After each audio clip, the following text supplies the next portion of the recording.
I'm rolling in a $156,000 car, I'm still not going to pay full price on that TV because I'm better than that, and I'm going to go get a discount because that's how I roll, right?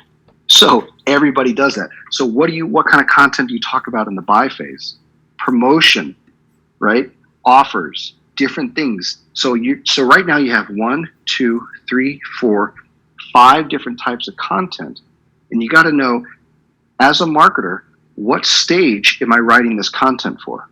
Am I writing the content for the discover and early learn stage, or am I writing the content in the try buy phase? You can't write, there's no such thing as a piece of content that's a one size fits all. That's an extremely confusing, terrible piece of content if you're trying to get them to discover and to buy in the same piece of content. It just does not happen, right? And the last one is advocacy.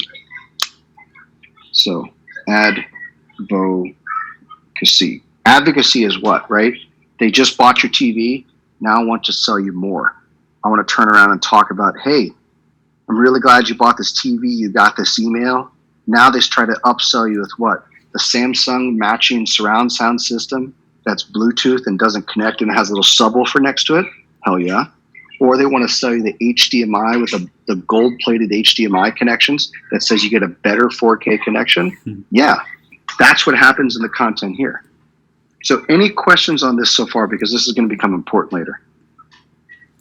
Any questions? If you do, I'll wait 5 seconds for you guys to speak up. Nada. Okay. Next part is, terminology. When we're talking about leads that come in and some piece of content comes in, you have to kind of know where in the process that content is driving somebody to, right? So we have 4 different types. So the first one is prospect. So somebody is a prospect, and we're going to define these because if you guys don't know the definitions, there's problems. The first thing that I do when I teach, so I teach at A&M San Antonio, I teach digital marketing, or the intro to marketing, I teach international marketing. And I make sure that we always know the definitions of things, because if you guys don't know the definitions, you're basically looking like a fool in front of everybody when you're sitting there nodding and giving a thumbs up on stuff, and you're agreeing, but you have no idea what the hell everybody's talking about, right? So this is where I need some answers. What is a prospect? Somebody tell me, what is a prospect? Someone that walks into the store, potentially may buy, may not buy. Exactly. Potential. You have no idea who they are. You don't know their name. They didn't even shake hands with you. They just walked in the door. They have an interest, but you don't know what the hell's going on, right? So when the prospect is probably matched up with this discover phase, right? So you're writing content. You understand this person is only going to become a prospect. Don't be crazy and naive that you're going to write discover content and that's going to turn into an MQL or SQL. Okay, what is a lead? What does that mean? But they showed interest. How do they show interest?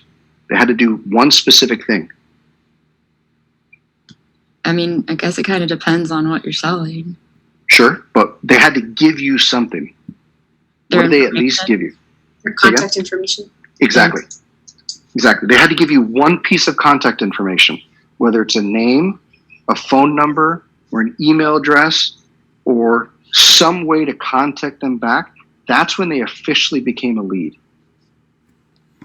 So in the marketing world, if you know the terminology and you're in your job and you hear all this terminology, don't confuse them. If your manager or somebody misunderstands something or says the wrong thing, feel free to politely correct them. Like, I'm sorry, dude, that is not a lead. That's a prospect. Like, these people are not legit yet because they don't have any information. What is a marketing qualified lead?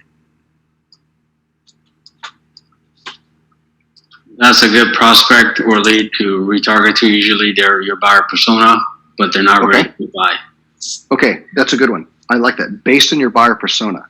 So there's different ways to do it. And an MQL is a marketing qualified lead. This is somebody who has qualified under your parameters as a marketer.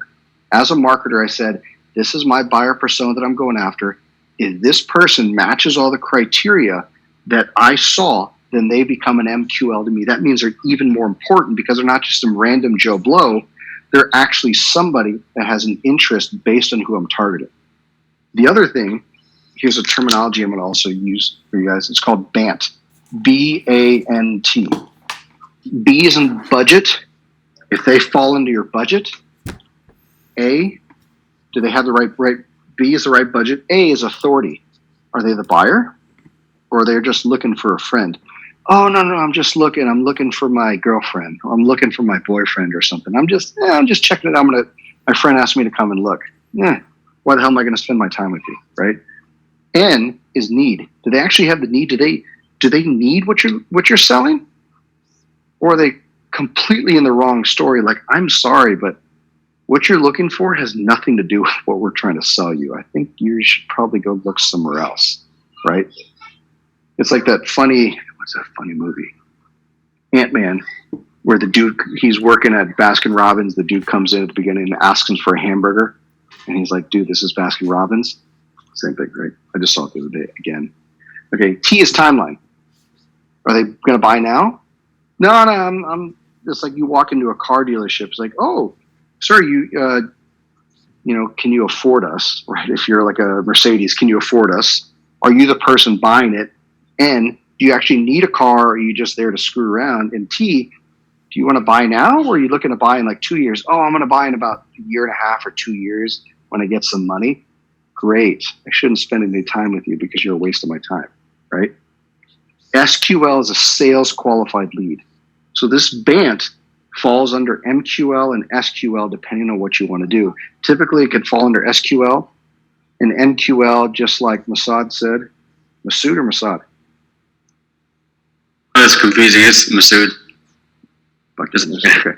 If MQL, then it would be fits under persona, and SQL fits under the BANT. So we get this, right? Your content first has to fit in the stage of the sales cycle, and it has to fit based on this. You know the terminology. Now, what are your goals? When you're creating content, how do you measure goals? Like, what are some goals that you can have for your content? There's no right answer here. There's no wrong answer. For it to be engaging? Yeah, I guess one question that you could ask is, it valuable? Okay, let's make it up. How do you define valuable? Let's say we're in a conference room and somebody's like, yeah, let's go ahead and make this video. Someone's like, why do you want to make a video? Whoa, it's going to be valuable. And let's say I'm that dude and I challenge you. And like, what do you mean by valuable? Like they like it? What kind of value is that? Let's talk about that. How is content valuable? The person who sees it would get, like some kind of benefit off it. Okay. But what does that do for you as a company? Or what does that do for them? Maybe that value could mean it took them from discover to early learn, or took them from early learn to late learn. That could be a value, right? Or they were a prospect and they saw that content and all of a sudden they became a lead, or that lead then became an MQL, right? Yeah. What if it drove traffic? That could be another piece of value. So be ready. So a lot of what Brad likes me to teach you guys is how to be ready to answer those really tough questions when you get called out in a meeting and somebody's like, what are you talking about? Because it happens all the time. So I prepare you guys for that. If you say valuable, be ready to answer that. When you create content, you have a strategy, you have an idea in a meeting, be ready to explain exactly what you're talking about. So remember, with goals, it needs to have some type of measurement. You got to have some value or measurement to it. It's got to have some type of quantifiable or qualifiable measurement, right? Qualifiable measurement is, really created a strong brand value. In their mind, it had, now your product is a really strong brand image. Or, hey, this piece of content drove a ton of traffic to our website. That's quantifiable. You can show a little chart increase rate. Look, we had 1,000 visitors, then we bumped up to like 2,500 visitors because of this content, right? So you should be able to understand what that is. Okay, now we're going to get over here to content types. This is always fun. Okay. That's his content types. It does, but it's backwards to you guys. Okay. What are different content types? Give me some different types of content. I'll start. There's video, copy. Video. Okay. Copy. What else? We're going to write down like 12 of these. Keep going. Display. Search. Email. Infographic. What else? Come on, guys. What do you got? Blog post? A carousel. There's a OU. So with two S's? I think it's one S and a U, but don't quote me on that. Let's just pretend we got it spelled right and nobody judges. Okay. Yeah, there's also How about an ebook? podcasts. It's a podcast, money. Yeah. Okay. What else? This is good, right? Search, social. Duh. Okay. Now, we have all these different types of content, right? Video, copy, display, search, email, infographic, blog, carousels, ebooks, podcasts, and social. Now, I want you to then match up where that piece of content falls within the stages of the sales cycle. Remember these? So I'm going to put a letter over here next to it. It'll either be D, E, L, T, B, or A, right? We know what all those mean? Nobody's confused? Okay. Actually, Video. What stage of the sales cycle could the video be in?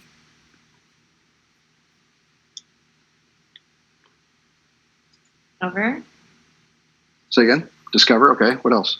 Jeremy, could you just quickly differentiate early learn with late learn again? I'm Yep. a bit confused. Sure. Still. Just to- Discover is fulfilling a need, trying to sell them on the need. Early learn is you're trying to tell them the breadth of the different products out there, right? I'm going to use a TV as an example. Or let's say you're going to buy a new car. You're finally going to buy a new car. You're like, finally got it. Credit's good. Got some money. I'm going to go buy a new car. Discover, you're going to go in and type in, I need a mid-size SUV because I want to be able to take it to the lake sometimes, but I also want to be able to drive in the city and be able to park in parking garages and not have like an F-150 and have good gas mileage, right? All those different things. So I need a good mid-size SUV for everyday driving. Early learn is, well, there's Ford, there's Volkswagen, there's Toyota, there's a whole bunch of different brands. Late learn is, oh, I need something with 2 doors, I need something with 4 doors, I need something with a third row, I need something that has Eco Boost, I need something that possibly is a hybrid, I need something that has leather seats, I want something with whatever features. So just to confirm that again, early learn is when you're narrowing down the pool of things to go after. Late learn is when you're getting into very specific features. Does that make sense? Mhm. Sweet. Okay. So video can be a what? Discover? Can it be an early learn and late learn? So yes. Yes. Can it be in try and buy? Obviously. Can it be in advocacy? Yes. So Delta, I mean, not Delta, it says Delta, right? Video is one of those things you can put in every single stage of the sales cycle because video is money. Video works for everything. You can attract people in every single stage of the sales cycle. What about copy? Where does copy work? I think copy is all of them probably except try and buy. Okay. They can So just D, E, learn. L, and A, right? Yep. We're making it up because it's different for everybody. So let's go for display. I want to say all of them. Display can be every single one because you never know, right? You can draw somebody's attention back in. Like even with try and buy, hey, check out our promotion. You know, sign up now and let's say for a car, you don't have to pay for the first 6 months. You're like, hell yeah. Or you no down payment, you don't have to pay monthly payments for the first year.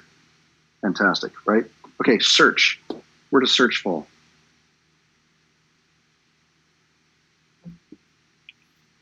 I would say Discover. No. Discover and early. Okay, DE. I'm going to say for sure late learn. Oh. Mm-hmm. Try buy, not really. No. Advocacy, not really. Because you already know the product. It's really, search is really in early stages of the sales cycle because you're still trying to discover stuff. But after you started to figure that out, once you've hit the late learn, you decided what you want, you're going straight to the website. You're not even dealing with Google anymore. You're just going straight to the site, right? Email. Don't tell me Discover because there's no creepy way that you randomly decided to search for something and then that company had some crazy ESP and decided to send you an email out of the blue that said, oh, actually, you know what? I take that back. I used to work for Axiom, the data company, and we used to work with American Express and Visa.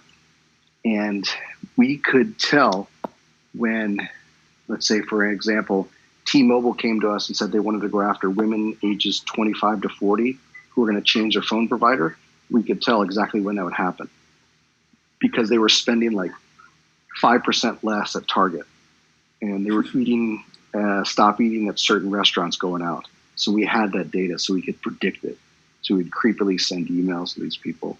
But, yeah, creepy. Okay. Email. Try and What buy. stage of the sales cycle is email?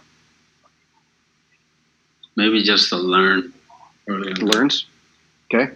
How about Try early buy. learn, late learn? How about try and buy and advocacy? Everything but discover. Yeah. Early learn, right? You understand that. You understand late learn. Try is, hey, come in our store and check it out. And if you come in the store, maybe we'll give you like a 10% off coupon or something like that. Or you know how like the car dealerships, they come in and we'll give you a free hot dog and a popcorn. I'll go in and test drive a car all day long for a free meal. I mean, who wouldn't, right? You go in and test drive a car and you get a free meal and you leave. I'll take it, right? Buy. Yeah, they're going to send you an email saying, hey, we got a promotion, right? End of the month promotion. It's the 16th or COVID promotion. Come in and buy now, right? Okay, what about infographics? Early learn. Yeah, early. Early learn? Definitely early, yeah. Late learn? Yes. But even And try? Say again? Let's just try. Not buy. Okay, what about blog posts? it could also be discovered. Discover. How about we say every stage? Dealt, bah. I'm going to say every stage because you could randomly go into Google, in Discover, search for something, and you find somebody's blog post that talks about their experience with something, and you just start to get this idea of what path to follow when you're doing your research, right? So I won't go through the whole thing, but does this make sense, right? You can build these charts yourself with your own company. Okay, cost. Now, we're going to say high or low, H or L.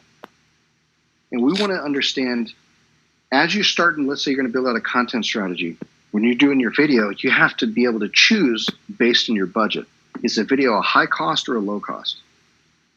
Depends on production. Depends on the video. Let's say on average. I would say high. High. Okay.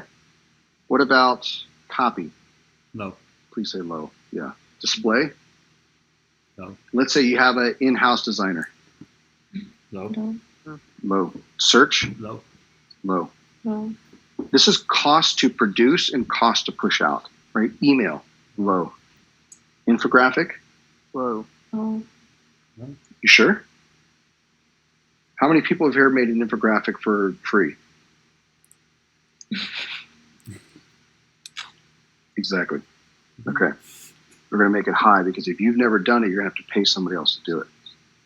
Blog post, low. Right? You get it. Time.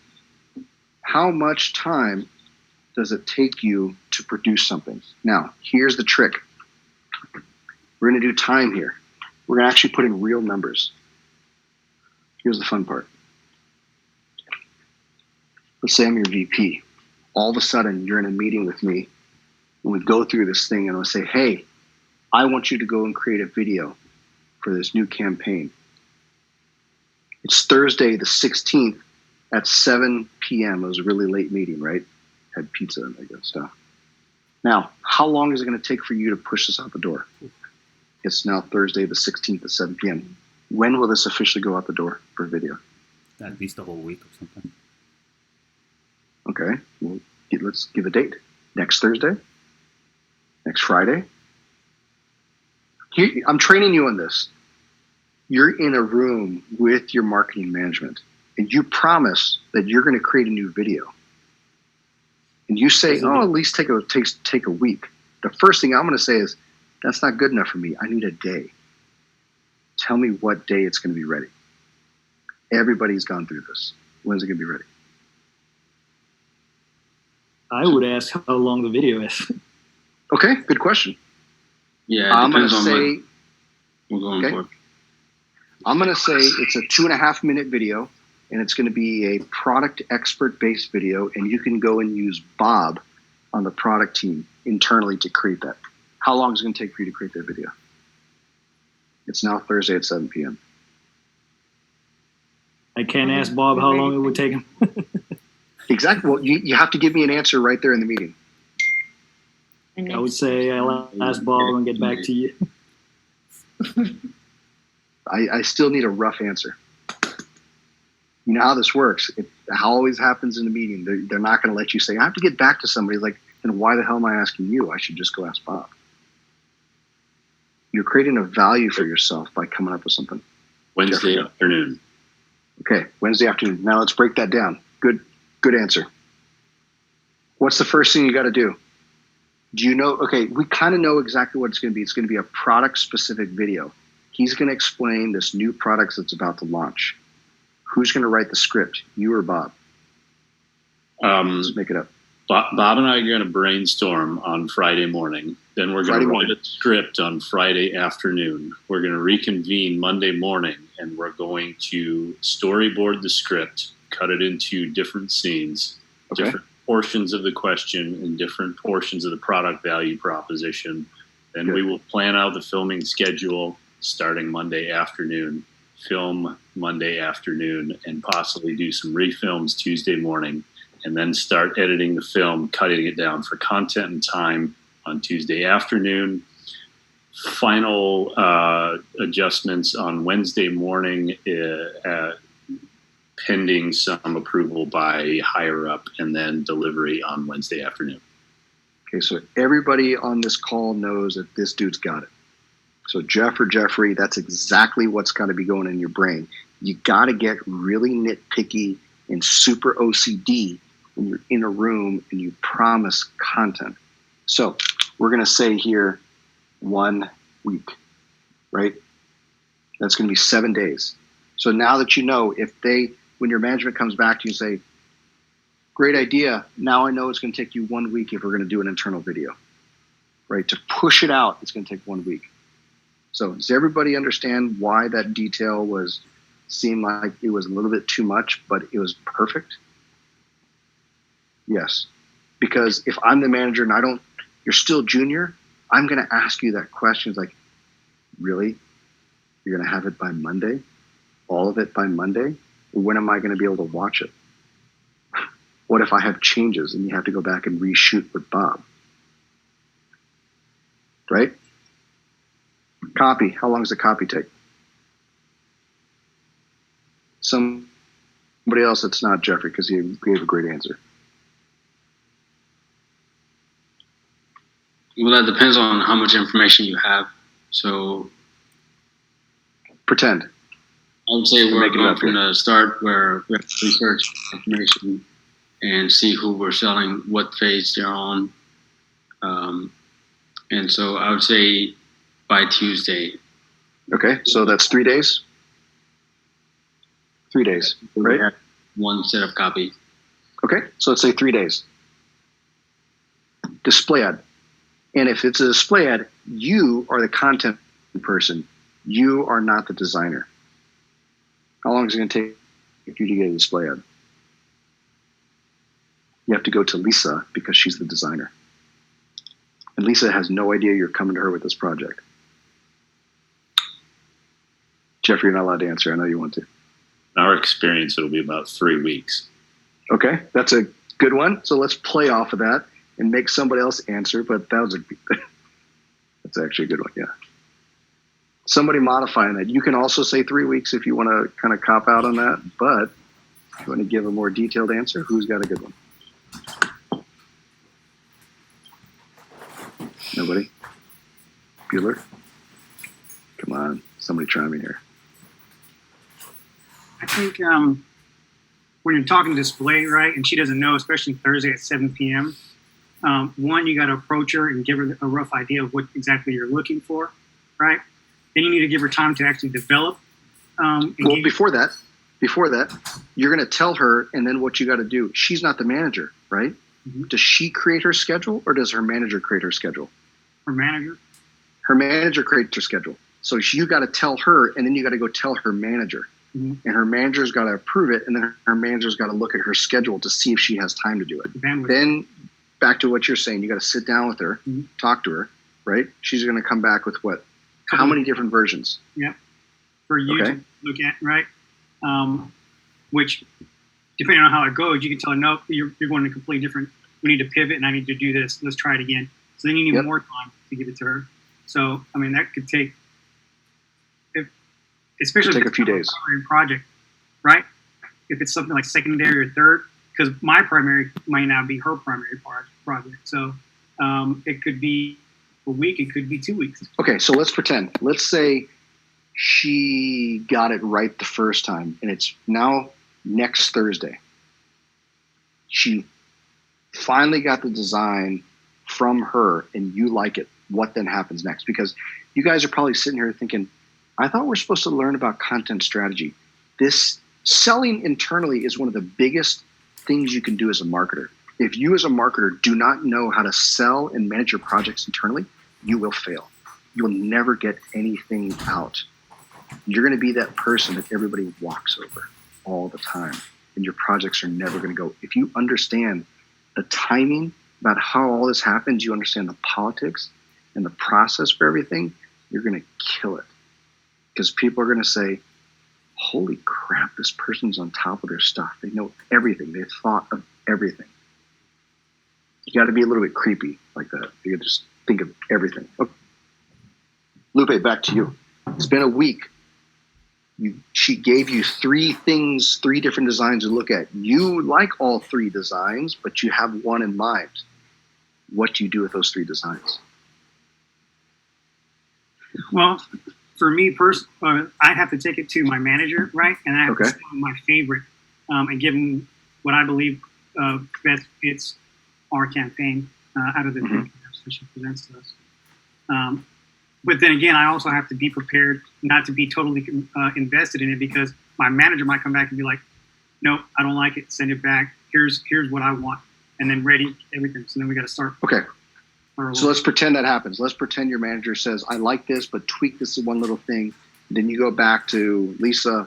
She does a few little things and she tweaks. Okay.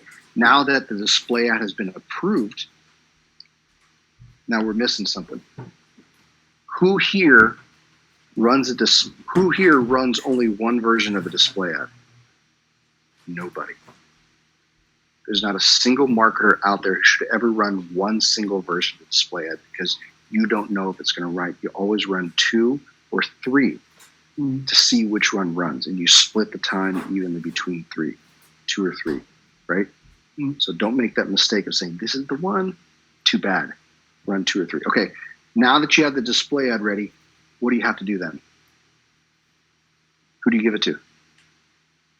I give it to my manager, who has to present it to, I guess, our CEO, our boss, for the final approval.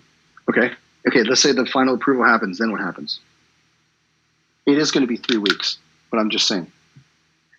What happens after that? Because I want everybody to understand what it takes to get these things out to market. What happens after everybody's approved it?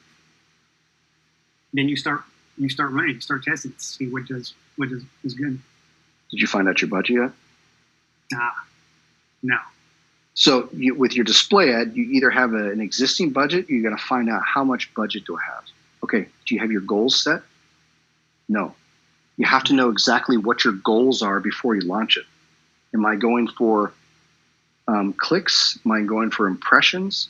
Does everybody here understand the difference between a click-through and a view-through? If you don't know, kind of nod your head a little bit, no. Okay, good. A click-through is when somebody clicks on the display ad right then and there and then goes through onto the site and does an activity. The average that I saw last is 0.04% people click on an ad. How many people here have clicked on a display ad and got really excited that they did and went somewhere and bought something? Nobody. Because nobody does that. 0.4% of people do that. What people do is called a view through. You see the ad. Great. I'm not going to do anything. So then what do you do when you see that ad? You go to them to Google search and you search for it and then go to the website yourself. Everybody does that, right? So you got to understand how people's brains works, right? Okay, so got the ads approved. We're doing 3 different ads. You figured out your goal. Your goal is impressions and visits to a website based on both clicks and view throughs. Now what do you have to do with that display ad before you put it live? Tracking. Tracking. Tracking. Who do you have to go to get the tracking URL? Your GA. Google. You have to go to your web team. Yeah. You have to go to your webmaster, whoever is your analytics person. They're going to go into either Google Analytics or Omniture or Adobe, whatever they have. And they're going to say, here is your URL that you're going to use on that display ad that's going to click through. And we're going to put a little tracking code on the back end so we know what campaign that is. The UTMs? Yes. That takes 3 weeks. Now does everybody understand? It's not just like, oh, I'm going to do a display. It's going to take a week or something. No. You have to think of all of these things. I jokingly say, but I'm dead serious, that marketers are some of the smartest people in the room when it comes to doing business because they have to think of every single little thing. The finance person just has to add up a spreadsheet. Yay. Right? Development is hard. Right? Building out products, sales, sales. Marketing, you have to understand how everything works. You have to understand all these little nuances. You have to understand processes. Okay, let's do 2 or 3 more. Search. Same rough thing, right? Almost the same exact thing that Lupe did exactly for display. It's almost the same exact process. It's going to be around 3 weeks, right? You have to go through everything from getting the content written, the content approved. You have to do multiple versions. You got to figure out what kind of position you want to put in. You have to figure out what your bid spend is. You got to figure out what your goals are. You got to figure out whether you need a landing page or it's going to go to the home page. If you're going to send it to an internal page or the home page, if it's going to go to a specific landing page, then you have to go to your team and build out another separate landing page. That could add on another week, right? Okay. Now, shelf. Shelf is short for shelf life. How much shelf life does that ad have? How long is the shelf life of a video? We're making it up. Just pretend it's a product video about a new product you're launching. What's the shelf life of that video?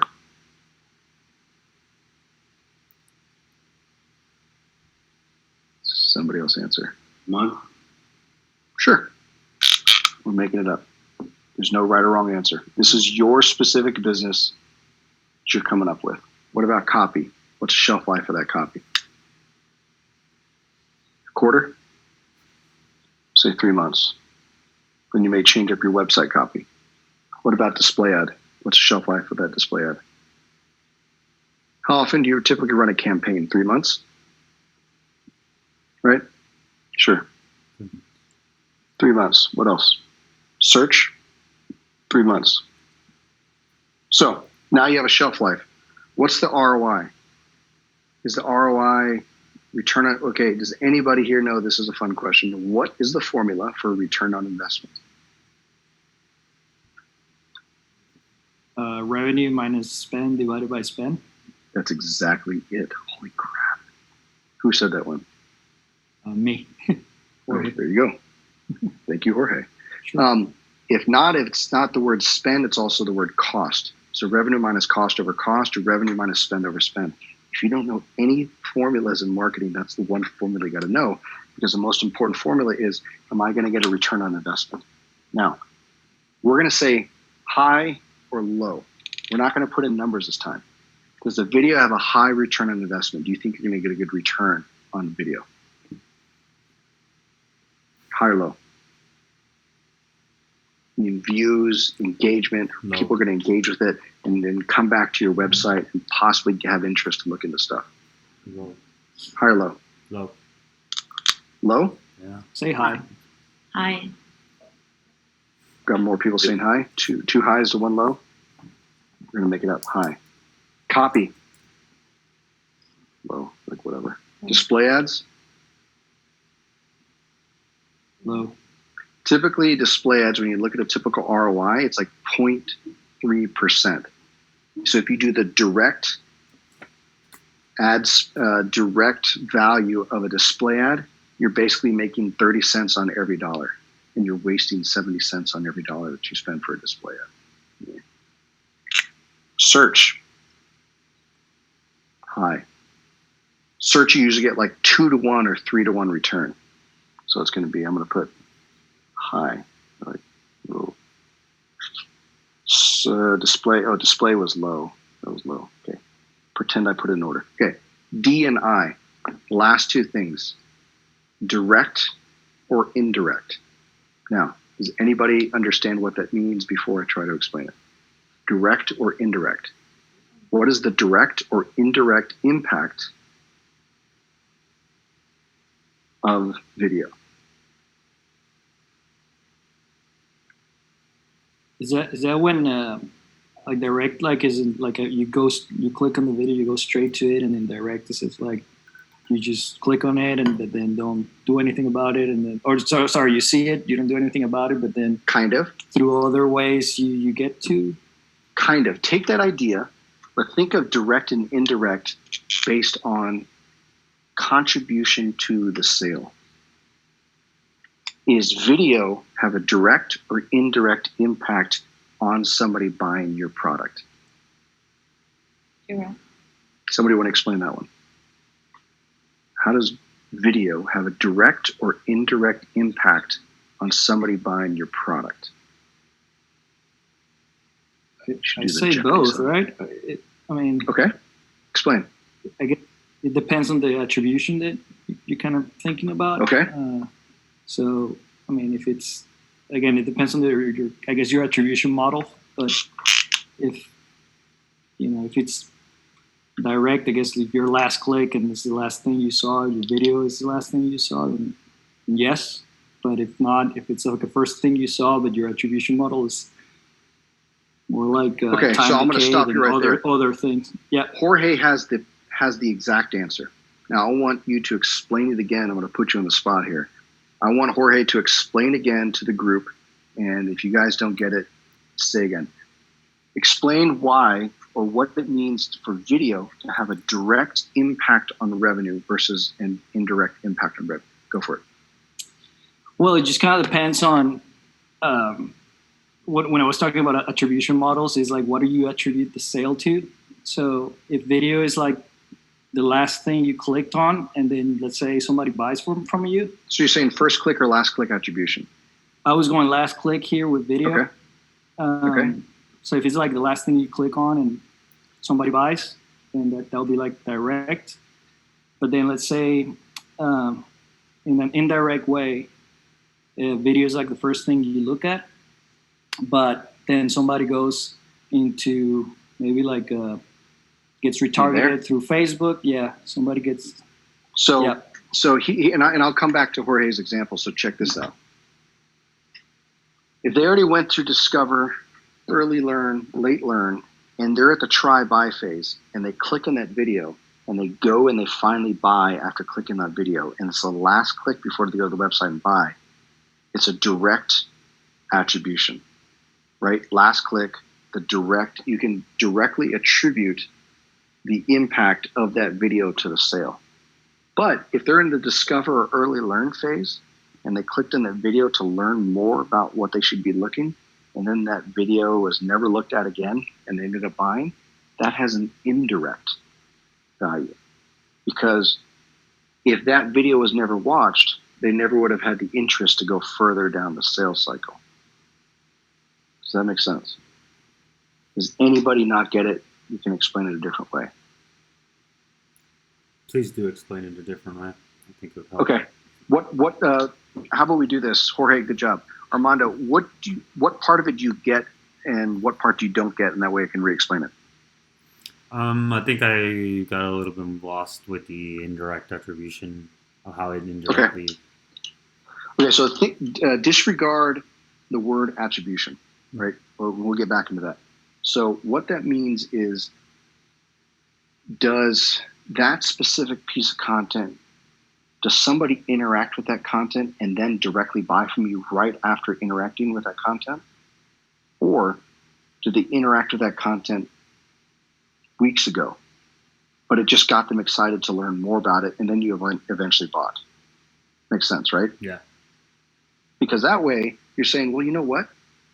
Video, let's say for instance, a display ad. A display ad easily is indirect. Easily. Nobody in their right mind goes in for the first time, looks at the display ad and says, oh my God, that was the best display ad I've ever seen. I'm going to go buy something now. Nobody is that crazy, right? But they saw that display ad like 4 weeks ago and they decided, you know what? That might be something I need. Like I just bought the new Apple iPad Pro, right? The 12.9 inch with the USB-C, like 1 terabyte. It's awesome. And I'm sitting thinking, I only have one USB-C port. And I was going through Facebook and I saw this display ad for a USB-C hub that had like 6 different things that I could put in there. Everything from an HDMI connection into, like a video slot connection or USB-A. Had all this cool stuff. I'm eventually going to buy it, but that was like 3 weeks ago. But it was in my head because I thought about it. Now I did some research on it. I'm like, man, that'd be pretty legit. So that display ad was an indirect, if I do buy it, it was an indirect value to me to be able to buy it. This makes sense, right? Yeah. Okay. Now, we're going to put it all together. Let's say I'm in a meeting with you. I'm like, okay, I need your content strategy. Jeremy, You're going to go for it. Yeah, I wanted to just clear up with Sure. We are talking about sale, the final sale, and not just a conversion that can be defined as anything. We're talking about just the final sale. Just the final sale. Yeah, just Because here's why. And I'm glad you asked that. Here's another reason why. If print was in here, right, like a print ad on a magazine, I worked for this company called Harlan Clark. It was a financial services company. They sold checks, old school, right? I remember the VP asked me to run an ROI analysis with the exact ROI numbers on every single content type. And I wrote out something like this. And I wrote down like, search 3-to-1 return, email 1.7 to 1 return, print 0.28 to 1 return. They're like, you got to be kidding me. For every dollar we spend, we're only making 20. We're losing what, like, was that 72 cents for every dollar we spend on print? He's like, that's a waste of money. We should just cut print right away. I'm like, no, dude, don't cut it. It has an indirect value. If people don't see that print ad early in the sales cycle, they're never going to get down to the try buy. And he's like, no, I don't believe you. I said, really? Send me an email that's exactly what you want to do so I can have that as proof, so that when you're proved wrong, you can come back and say, yeah, I told you so. And I won't get fired because you're the one who made the mistake, right? I cut print. He's like, nothing happens.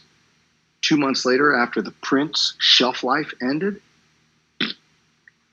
it died. All the traffic died because it was the beginning of the sales cycle. And nobody saw that print ad, so they didn't get into the funnel and they didn't go down to buy it. Right? So a lot of this indirect and stuff has to do with the purchase. So that way you understand if these have a direct impact to the purchase at the end. Makes sense, right? Okay, cool. So, like I said, now you come back as a marketer about the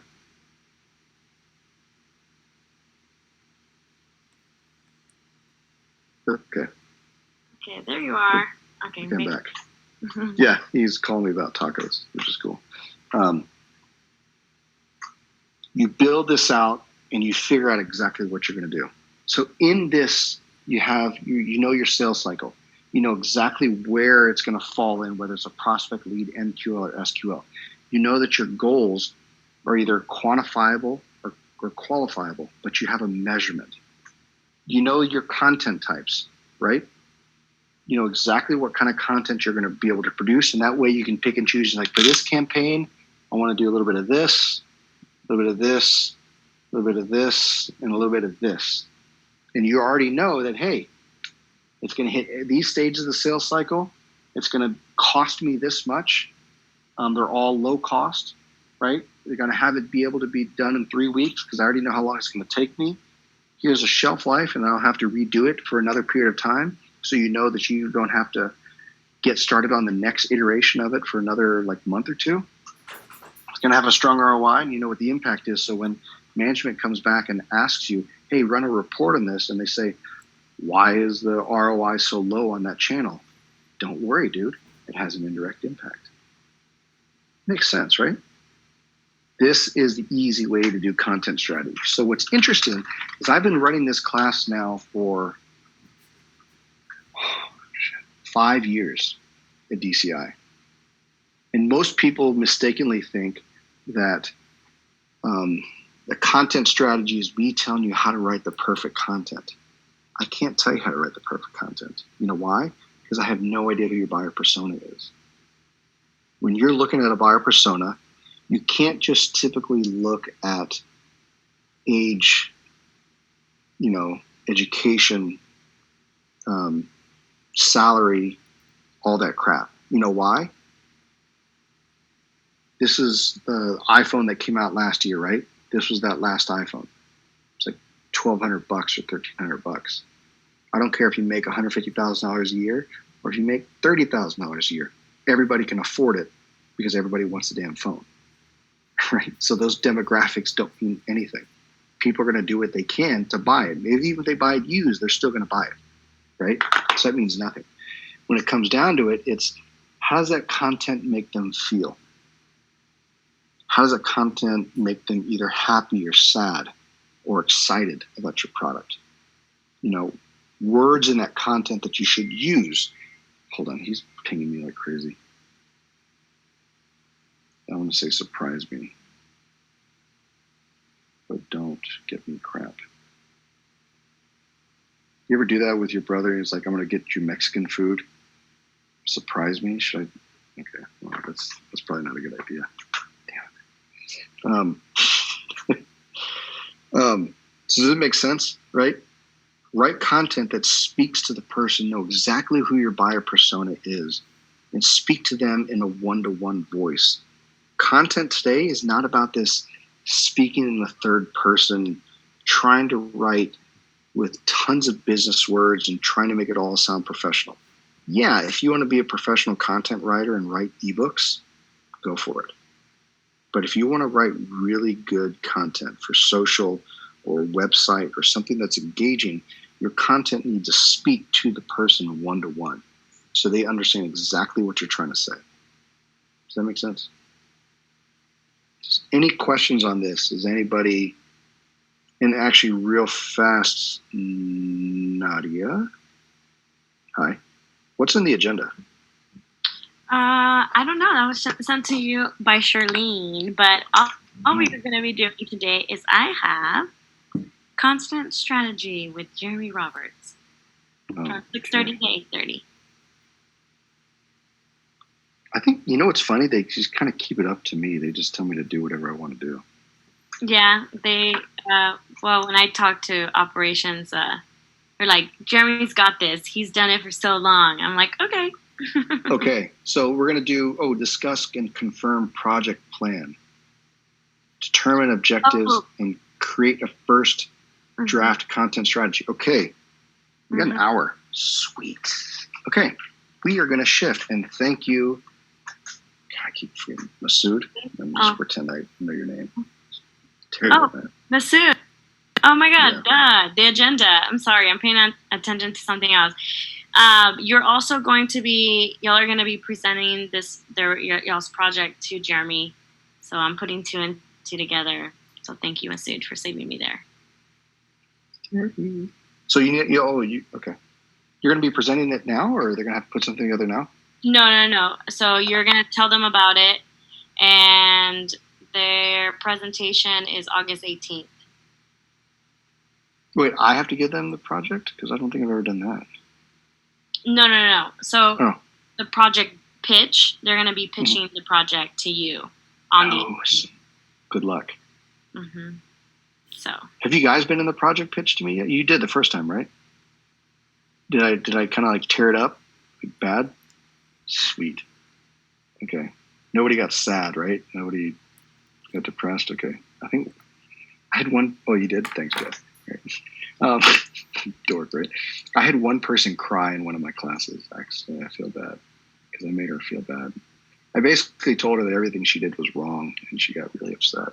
And I said, well, you'd rather me tell you it's wrong than your actual manager because they actually pay you. Whatever. Okay, so based on that, Nadia, then what am I doing now? So you've already done the introductions, your instructor presentation, which was what you were talking about. So now you're going to, all right, discuss and confirm the project plan. And let's see. Give me a sec, because I'm going to have to connect with Charlene. Sorry, I was doing other work. But y'all can talk about whatever. Is it a dream catcher in your background? Mm-hmm. Sweet.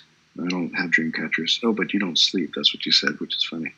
Uh-huh. I know. So how do you catch dreams if you don't sleep? I don't know, Jeremy. You're asking very difficult questions right now. Hey, can you tell me? Oops. One sec. But y'all can talk about whatever.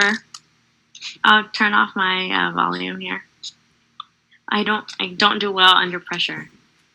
No, we'll just put a lot of pressure in. Lupe, that's a pretty sweet background there.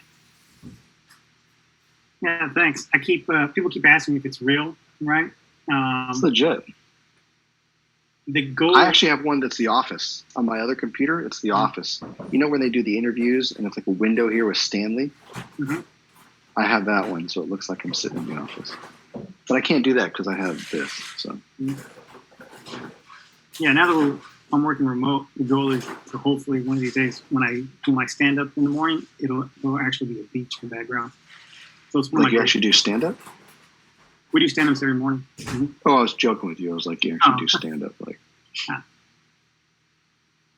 If y'all want, y'all can take a little break just while I get this figured out. If y'all want to get some water, take a potty break, and then come back in like 7 minutes, I'm going to talk to Shirley. Okay. Cool. Or if you want to ask me any questions about current work stuff or anything else, I can answer those questions. Thank you. You can let your brother know what you want to eat. Yeah, I just asked him. He's like, he won't tell me where he's going. Ah. Jesus Christ.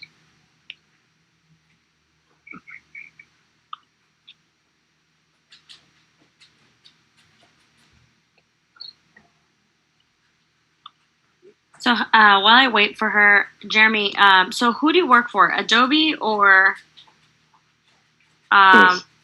Okay. What do you do there? I have many jobs. My first job is I'm a solutions consultant at Adobe. And what that means is I am the technical expert, and I go in and run strategy sessions with their clients to understand what their business problems are and how we can solve their needs with Adobe products. So I work in the strategic division in the healthcare and life sciences field. So like my big accounts are like Thermo Fisher, Scientific, Merck, and stuff.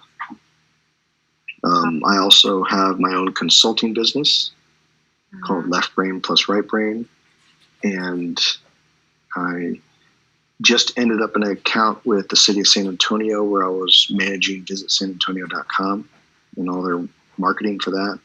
And I'm now working for another company that manages like Fairfax, and we do a lot of political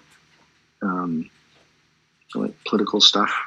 We're also working on an account that is managing the website and marketing for the Kincaid fires that happened in California.